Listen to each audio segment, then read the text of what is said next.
Բարև ձեզ, Ստեփան Գրիգորյան YouTube-յան ալիքի մասնակիցներ։ Ողջունում եմ ձեզ բոլորիդ։ Այսօր նոյեմբերի 19-ն է։ Մենք շարունակում ենք մեր աշխատանքը, տեսնում ենք ինչքան արագ ամեն ինչ զարգանում է աշխարհում, ինչքան կարևորագույն նորություններ մենք ամեն օր լսում ենք, ու շատ կարևոր է, որ մեր YouTube-յան ալիքի շրջանակներում մենք adekvat արձագանքում ենք այդ զարգացումներին։ Օրինակ, կարևորագույն որոշում ընդունեց ՄԱԿ-ի անվտանգության խորհուրդը կապված Տրամպի ծրագրի հետ խաղաղություն Գազայում։ Անչափ կարևոր որոշում էր, այսօր մանրամասն կուսումնասիրենք դա, քանի որ Մերձավոր Արևելքում ընթացող process-ները անչափ զգայուն են ու ազդում են գրեթե ամբողջ աշխարհի վրա։ Ուրեմն այս ծրագիրը ու իր հնարավոր իրականացումը Գազայում ու դրական իրականացումը շատ ու շատ լիցքապ թափի լարվածությունը աշխարհով մեկ։ Հական Ֆիդանը, արտգործնախարարը Թուրքիայի, ելույթ ունեցավ Թուրքիայի պարլամենտում ու անչափ կարևոր մեսիջներ ուղարկեց Հայաստանին։ Դրական մեսիջներ Հայաստանի պատվիրակությունը գտնվող Թուրքիայում, ԵԱՀԿ-ի պարլամենտական վեաժողովի շրջանակներում ակտիվ աշխատում է ու ղեկավարը այդ պատվիրակության Հայաստանի ազգային ժողովի ինքն էլ մեսիջներ ուղարկեց Թուրքիային շատ կարևոր։ Ուրեմն այսօր ունենք շատ կարևոր հարցեր քննարկելու, դուք գիտեք, մեր սփյուռքայությունը շատ ակտիվ աշխատում է, եթե կարողանում է ակտիվ աջակցում է Հայաստանին, աջակցում է հայության այլ կարևորագույն հարցերին ու այսօր ես կբերեմ փայլուն նախաձեռնություն, որով հանդես եկավ Ֆրանսիա հայությունը։ 40 կազմակերպություն Ֆրանսիայի հայերի ճանաչված կազմակերպություն համատեղ հայտարարությունով հանդես եկան։ Անչափ կարևոր է այդ հայտարարությունը անպայման ես դրա մասին այսօր նաև կխոսեմ։ Ուրեմն սկսում ենք մեր աշխատանքը, միջև սկսել է այդ աշխատանքը, խնդրում եմ ձեզ բաժանորդագրվել, կիսվել, լայքել, ինչքան կարևոր է դա դուք գիտեք, որ ակտիվ տարածվեն մեր նյութերը, մեր վերլուծությունները հիմնված օբյեկտիվ ինֆորմացիայի վրա։ Ուրեմն խնդրում եմ նաև ակտիվ բաժանորդագրվել, քանի որ մինչև 70,000 շեմը հասնենք, բաժանորդագրված մարդկանց շատ քիչ է մնացել, մի քանի հարյուր մարդիկ բաժանորդագրվեն, մեր YouTube-յան ալիքում բաժանորդագրված կլինի 70,000 մարդ, ուրեմն խնդրում եմ նաև ակտիվ բաժանորդագրվել։ Հիմա սկսում ենք ՄԱԿ-ի անվտանգության խորհրդի որոշումից։ Դուք գիտեք, ՄԱԿ-ի անվտանգության խորհուրդը ունի պարտադիր կատարման որոշումներ։ ՄԱԿ-ի գլխավոր ասամբլեայում դա կարևորագույն քաղաքական մարմին է, բայց այնտեղ որոշումները ընդունված բանաձևերը ունեն քաղաքական խորհրդակցական կամ ռեկոմենդացիայի բնույթ։ Պարտադիր է պետությունների համար ՄԱԿ-ի անվտանգության խորհրդի որոշումները։ Ու ՄԱԿ-ի անվտանգության խորհուրդը ընդունեց Թրամփի պլանը կապված խաղաղության հետ Գազայում։ Չինաստանը եւ Ռուսաստանը վետոյի յուրամքը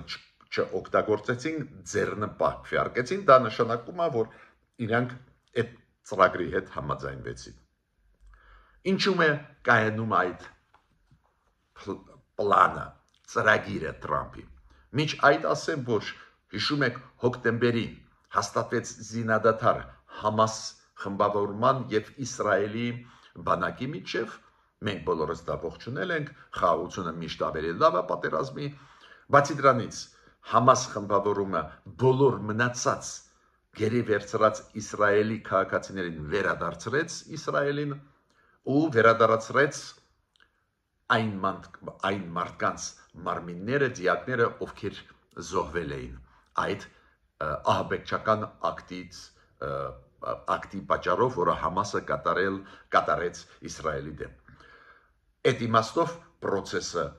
ավարտվեց երկու կողմից էլ Իսրայելը բանտերից բաց թողեց մոտավորապես 2500 պաղեստինցի, բայց այդ առաջի քայլն էր։ Ու Դոնալդ Տրամպը շատ էր առաջ տանում, բրդում, որ խաղաղության ծրագիրը մեծ իրականացվի, ինչ է մտնում այդ ծրագրի մեջ, որը հաստատվեց 3 ՄԱԿ-ի անվտանգության խորհրդում։ Առաջինը ստաբիլիզացիոն ուժեր, այն ուժեր, որոնք դեմիլիտարիզացիա, ապա միլիտարիզացում կանեն Գազայում։ Կոպիտ ասած, զինաթափեն բոլոր խմբավորումները, որոնք Գազայում անօրինական գործում էին ու առաջի հերթին Համաս խմբավորումը։ Իդեպ ասեմ ձեզ, այս որոշումից հետո ՄԱԿ-ի անվտանգության խորհրդի Համասի ղեկավարությունը հանդես եկավ ու ասեց, որ իրանք համաձայն չեն զինաթափվել։ Նայենք ոնց է լուծվելու, բայց ՄԱԿ-ի անվտանգության որոշումը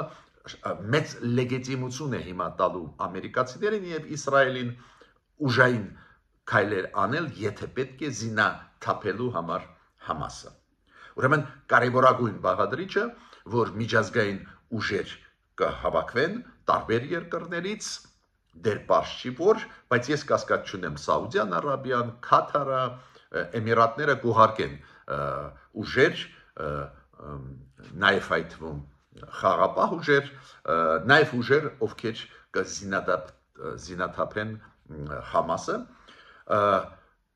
Դուք հիշում եք, նույնիսկ քննարկվում էր Թուրքիայի, Ադրբեջանի զորքերի հնարավոր մուտքը Գազա։ Թուրքիայի դեպքում ես չեմ տեսնում շանսեր, քանի որ Իսրայելը հայտարարեց կառավարությունը Իսրայելի, որ Թուրքիայի զորքերը ոտ չեն դնի Գազա, բայց քննարկում գնում էր ակտիվ, որ երկրները կարող են այդ ստաբիլիզացիոն ուժեր ձևավորել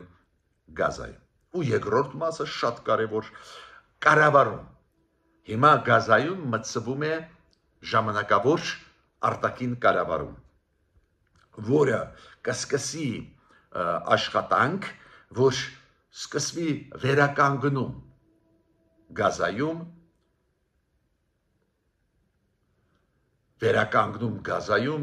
նաև տնտեսական զարգացում Գազայի ու այդ խորհուրդը, խաղաղության խորհուրդը, խաղաղություն բերող տնտեսական զարգացում ապահովող այդ խորհրդի ղեկավարը կլինի Դոնալդ Տրամպը։ Կոպիտ ասած, պետք է կառավարում քաղաքացիական հաստատվի Պաղեստինում, ավելի ճիշտ Պաղեստինի Գազայի մասում, ու հետո մյուս փուլը կլինի այդ կառավարումը փոխանցել հենց պաղեստինցիներին։ Լուրջ ծրագիր է, այդ ծրագրում նաև ֆիքսված է, դա շատ կարևոր է, որ Պաղեստինը ապագայում կարող է դառնալ անկախ պետություն, կճանաչվի։ Դուք գիտեք, որ Չինաստանը բացատրություն տվեց, ինչու ձեռնպահ եղավ, այլ ոչ թե կողմ։ Ես մտավախություն ունեի, որ Ռուսաստանը ու Չինաստանը կարող է վետո իրանքը օգտագործեն ու դեմ լինեն, բայց իրանք դեմ չէին, բայց Չինաստանը նաև բացատրեց ինչի ձեռնպահ է, այլ ոչ թե կողմ։ Իրանք ասեն մենք կողմ ենք, որ խաղաղություն լինի, կողմ ենք, երբ որ հաստատվեց զինադադար, բայց Պաղեստինի անկախության հարցը ֆիքսված չի կոշտ։ Բայց ցանկացած դեպքում Դոնալդ Տրամպի ծրագրում Պաղեստինի անկախությունը նախատեսվում է։ Անչափ կարևոր զարգացում, Հայաստանը պետք է հետևի այդ զարգացումների, այդ ռեգիոնը մերձավոր արևելքի ռեգիոնը շատ մոտ է մեր տարածաշրջանի փոխկապվածությունը ակնհայտ երևում է, Հայաստանը դուք գիտեք արաբական աշխարհի հետ հիմա ակտիվ աշխատում է, ուրեմն ստեղ մենք պետք է ուշադիր հետևենք, բայց այդ մեծ հաջողություն է Դոնալդ Տրամպի։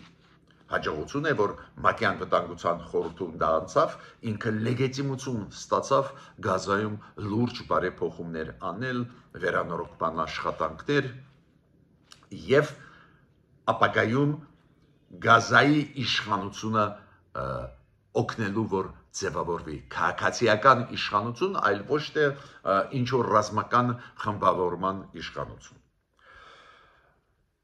Ես պետք է ասեմ մեր ներքին կյանքից, որ Սամվել Կարապետյանը մեծահարուստ մարդը, բարերար, որը ձերբակալված էր, կալանավորված էր դեր հունիս ամսին, իր կալանավորումը երկարաձգվեց 2 ամսով։ Դատարանը որոշեց, որ ինքը պետք է բանտում մնա էլի 2 ամիս։ Գիտեք, մեր ներքին կյանքից հետաքրքիր զարգացումներ են լինում, օրինակ 3 ազգային ժողովում քննարկում էր մարտի 1-ի գործի հետ կապված։ Մարտի 1-ի գործի հետ կապված։ Ու գիտեք, շատ հետաքրքիր է, երբ որ վերանայում ես, նոր աչքերով նայում ես այն process-ներին, որոնք եղան 2008 թվին մարտի 1-ին, շատ հետաքրքիր է, օրինակ փաստեր ի հայտ են գալիս, որոնք կամ մոռացվում են, կամ չես ֆիքսում, օրինակ դատախազ Աննա Վարդապետյանը, նաև հակակոռուպցիոն մեր կոմիտեի նախագահան, երբ որ քննարկում էին տարբեր ասպեկտներ վերաբերող այս ինստիտուտների պետական, ինչ են արել մարտի 1-ի բացահայտման հետ կապված, ինչ քայլեր անել են, շատ հետաքրքիր բան ասեցին, որ նախկին դատախազ Հայաստանի Գևորգ Կոստանյանը եւ նախկին ղեկավարը այն քննչական մարմնի, որը զբաղվում էր մարտի 1-ի բացահայտման հարցերով, Վահագն Հարությունյանը, իրանք ասացին, որ գտնվում են Հայաստանից դուրս, Ռուսաստանում իրանք գիտեն, որ գտնվում են, ու Աննա Վարդապետյանը ասում է, որ Երևանը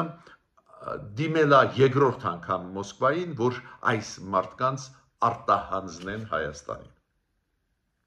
Մեր պաշտոնյաները ասում են, որ գիտեն, որ Գևորգ Կոստանյանը նախկին դատախազը եւ Վահագն Հարությունյանը գտնվում են Ռուսաստանում ու դիմել են Ռուսաստանին, որ իրանց արտահանձնեն։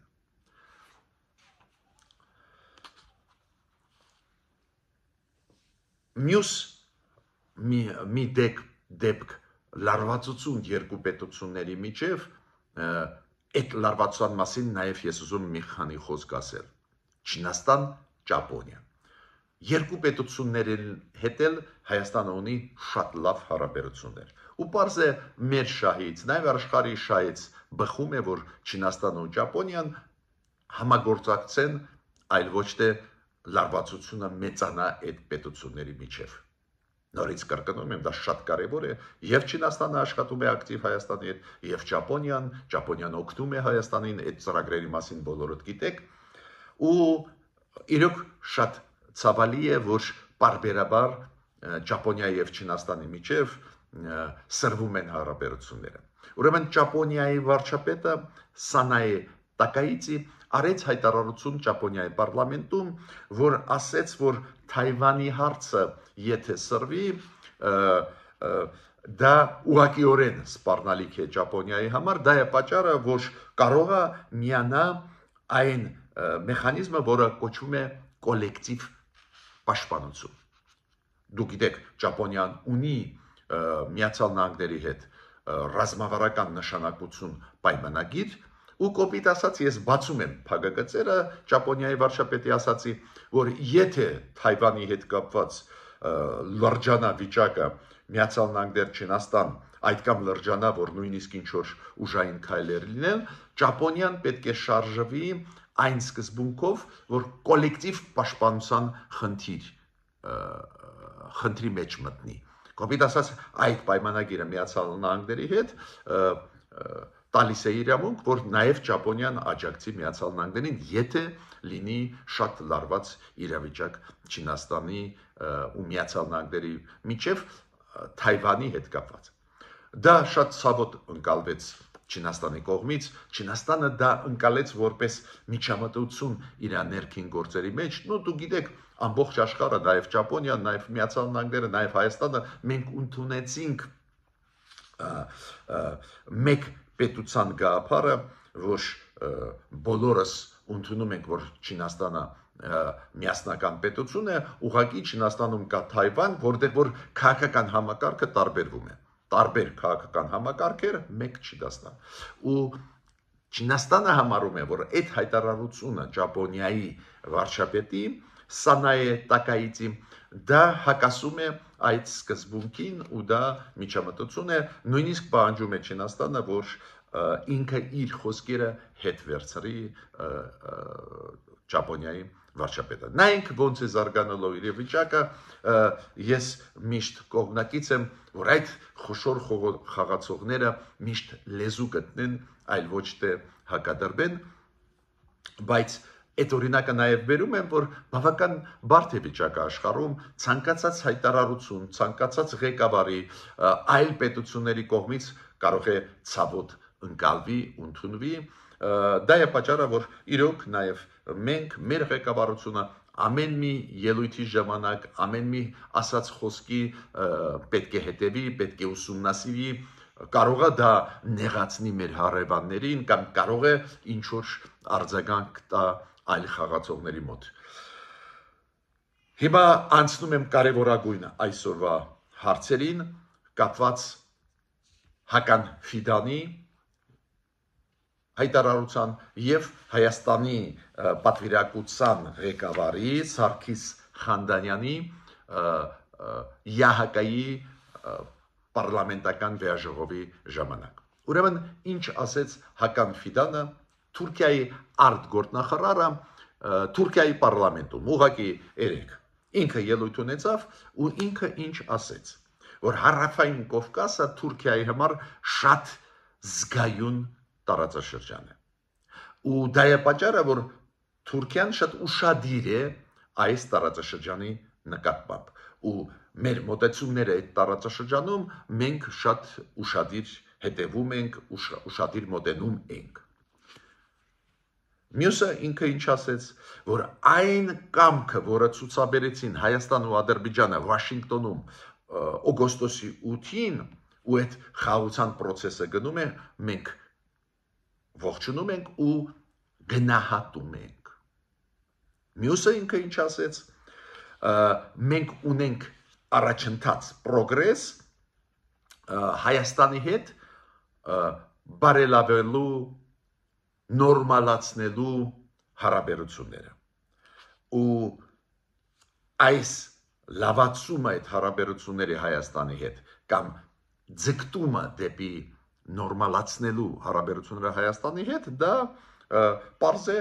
ուժեղացնում է մեր հույսերը որ տարածաշրջանում կլինի կայուն իրավիճակ եւ երկարաժամկետ խաղաղություն կարևորագույն մտքեր են, կարևորագույն մեսիջներ են դրական ուղղված եւ Ադրբեջանին եւ Հայաստանին։ Պարզ է ինքը նաեւ ասեց, որ Ադրբեջանի հետ մենք ունենք առանձնահատուկ հարաբերություններ եւ երկկողմ մակարդակով եւ բազմակով։ Նաեւ ինքը ասեց, որ մենք շարունակում ենք կոորդինացիան Ադրբեջանի հետ մեր համագործակցության մեջ հարավային Կովկասում։ Պարզ է այդ խոսքերը ասվեցին,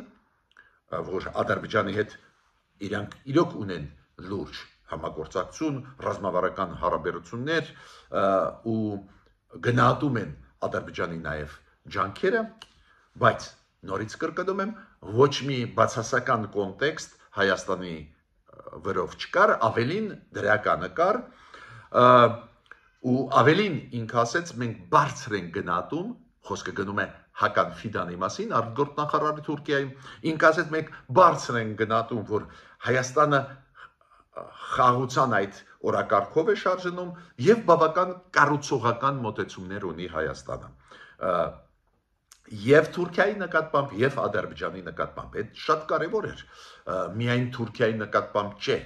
Թուրքիան համարում է, որ մեր մոտեցումը եւ Թուրքիայի եւ Ադրբեջանի նկատմամբ կառուցողական է։ Եվ մյուսը դրականը ինչ ասեց Հական Ֆիդանը։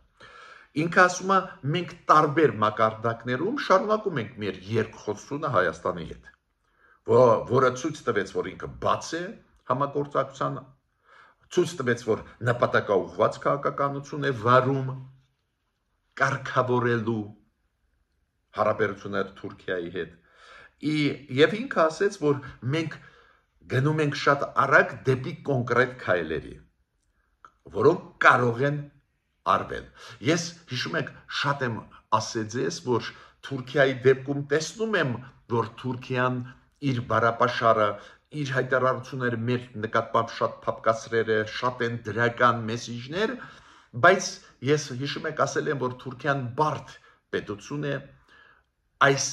պետության հետ գործ ունենալը հեշտ չի, կարող են լինել նույնիսկ տենդենսներ դրական, բայց վերջնական քայլեր չեն անի, չեն բացի սահմանը ու կոնկրետ քայլեր կարող է չանեն նույնիսկ դրական զարգացումների ժամանակ, բայց այս հայտարարությունը Հական Ֆիդանի հուշում է ինձ, որ կարծես թե մոտ է Թուրքիան նրան, որ ինչ որ կոնկրետ քայլեր անի, որ կոնկրետ քայլերը մենք սպասում ենք, օրինակ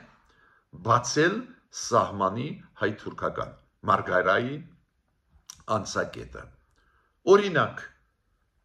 դիվանագիտական անձնագրեր ունեցող մարդկանց համար կամ երրորդ պետությունների մարդկանց համար, դա շատ կարևոր է մի քայլ եթե արվի, նույնիսկ մեկը, այս իմ երկու թվարկածից շատ կարևոր է, կամ բաց թողել ինչ որ բեռներ, որ Թուրքիայով գան Հայաստան, ինչը արեց հենց Իլխամ Ալիևը, թույլ տվեց, որ ծորենը Ղազախստանի եւ Ռուսաստանի մտնի Հայաստանի տարածք, ու այս հայտարարությունը հուշում է, որ ինչ որ բան իրոք տեղաշարժ կա, ու չեմ բացառում, որ ինչ որ քայլեր կարվեն։ Պարզ է Հայաստանը երկար չտվեց իրեն սպասել, դու գիտեք հիմա Թուրքիայում Ստամբուլում անցեկացվում ԵՀԿ-ի շրջանակներում պարլամենտական վեաժողով նստաշրջանն է հերթական 20-րդը ու այնտեղ Հայաստանի պատվիրակությունը պարզ է ներկայացված է ու պատվիրակության ղեկավար Սարգիս Խանդանյանը ունեցավ երկար ելույթ, հիմա այդ ամբողջ ելույթի մասին չեմ պատմի խաղաղության խաչմերուկ, համագործակցություն, խաղաղություն եւ այլ, որը տանում է այսօրվա իշխող ուժը Հայաստանում ու վարչապետ Նիկոլ Փաշինյանը, բայց այնտեղ կան հատված նվիրված Թուրքիային, որ Հայաստանը պատրաստ է կարգավորել հարաբերությունները Թուրքիայի հետ, պատրաստ է դրական քայլեր անել ու տեսնում է, որ դա փոխադարձ process է ու Հայաստանի պատվիրակության ղեկավարն էլ ասեց, այո, մենք սպասում ենք, որ մոտ ժամանակներս կոնկրետ քայլեր կլինեն։ Ես կարծում եմ դա եթե լինի, կլինի հունվար-փետրվար ամսին, ինչի մասին ակնարկ է արել, հիշում եք մոտ ավրապես 3-4 ամիս առաջ հենց ինքը Հական Ֆիդանը, Թուրքիա արտգործնախարարը, ու հիշում եք, որ ասում էին, որ մենք քայլերը կանենք, կողմերը կստորագրեն խաղաղության պայմանագիրը, հիշում եք Հական Ֆիդանը ասում էր հենց հունվարին, մյուս տարվա 2006 թվի, դա եղել է մոտավորապես 3-4 ամիս առաջ։ Ու հիմիկվա ելույթը Հական Ֆիդանի Թուրքիայի պարլամենտում հուշում է ինձ, որ այս ուղղությամբ տեղաշարժ կա։ Վատ չի լինի, եթե Թուրքիան անցնի կոնկրետ քայլերին։ Վերցնի օրինակ Ադրբեջանից, որը բացեց մեր բեռների համար իր տարածքը, ավելի ճիշտ այն բեռների, որոնք ուղարկում են տարբեր երկրներ Հայաստան։ Իդեպ ասեմ ձեզ,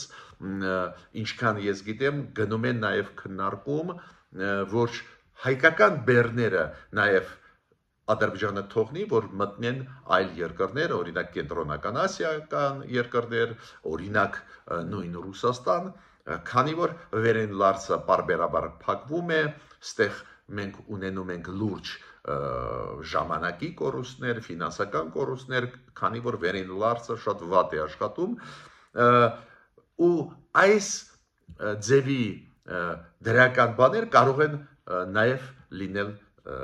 Թուրքիայի կողմից։ Պարզ է, ես չեմ ուզում խոսել նաև նրա մասին, որ Ադրբեջանից պարբերաբար տարբեր բաներ ենք մենք լսում, մեկ-մեկ դժգոհ ենք եւ այլ, ես դրա մասին հիմա չեմ ուզում խոսել, ես ֆիքսվում են այն դրական տենդենսների ու ուզում եմ ասել, այս դրական տենդենսները կարող է զարգանալ, կարող են չզարգանալ, բայց շանսեր կան, որ դրական տենդենսները կզարգանան։ Նաև ես այսօր ուզում եմ ասել շատ կարևոր նախաձեռնության մասին Սփյուռքայության, այս դեպքում Ֆրանսիայի հայության 40 կազմակերպություն հայկական Ֆրանսիայի ճանաչված համատեղ հայտարարությունով հանդես եկան 2 օր առաջ, ինչի հետ է դա կապված, դուք հիշում եք ՄԱԿ-ի դատարանը դեր նոյեմբերի 17-ին 2023 թվին ընդունեց որոշում Ղարաբաղի հայերի հետ կապված, ու մեր Ֆրանսիահայության հայտնի կազմակերպությունները համատեղ 40 կազմակերպություն համատեղ հայտարարությունով հանդես եկան եւ Ղարաբաղի հայերի իրավունքի հետ կապված եւ Հայաստանի հետ կապված եւ մեր ժառանգության հետ կապված հայկական շատ կարևոր հայտարարություն է։ Գիտեք, մենք պետք է ճիշտը խոսանք, Հայաստանի կառավարությունը առանձին դեպքերում չի կարող բարձրացնել սրել այս կամ այն հարաբերությունները, քանի որ շատ կարևոր է մեզ համար, որ տարածաշրջանում խաղաղություն հաստատվի, որ տարածաշրջանում համագործակցություն գնա։ Հակառակ դեպքում իրոք էլ ավելի ծանր վիճակի մեջ կարող են կանգնել, բայց հիմա տենդենսներ կան ու բերել հարցեր, որոնք ճիշտը խոսանք, կարող են լարվածություն մտցնել տարածաշրջանում, առանձին դեպքերում պետք է դա անեն փորձագետները Հայաստանի ու մենք անում ենք, պետք է անի սփյուռքայությունը, որը փայլուն քայլեր է անում ու ես ողջունում եմ այդ Ֆրանսիահայության հետաքրքիր նախաձեռնությունը այս ձևի աշխատելով մենք կկարողանանք մեծ հաջողությունների հասնել։ Ես ավարտեցի իմ ելույթը, միշտ նոր հանդիպումներ։